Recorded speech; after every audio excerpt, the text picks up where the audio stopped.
Investigators poured over the wreckage site atop 787 7th Avenue. When the helicopter crash landed yesterday, it burst into flames. It is highly fragmented, and a post-crash fire consumed much of the wreckage. Investigators do have a rough timeline of the pilot's moves yesterday. They say 58-year-old pilot Tim McCormack departed Westchester County with a passenger around 11:30 a.m. and landed at the Eastside Heliport on 34th Street in Manhattan around 11:45 a.m. The passenger left, and McCormack, they say, waited until 1:30 to depart for Linden, New Jersey. He crashed 10 minutes later onto the building, surrounded in heavy fog. I don't know if he was waiting for the weather, but he was reviewing the weather or looking up the weather during that time. The NYPD's aviation unit, they were grounded because of the weather yesterday. Should this helicopter have been in the air? Should the helicopter have been flying? I don't know yet. The NTSB says this flight was not required to check in with air traffic control because it flies low. It's a pilot's decision.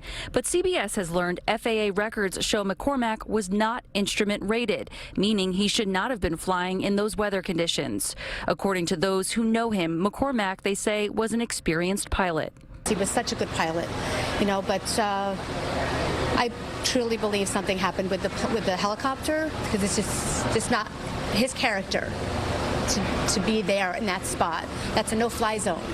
Everybody knows that. He was also a volunteer firefighter in Clinton, Dutchess County, and twice served as fire chief. Black and purple bunting now hangs outside of the firehouse, along with a sign in town reading, "You are forever in our hearts." Those who knew him are very much hurting today. It's tragic.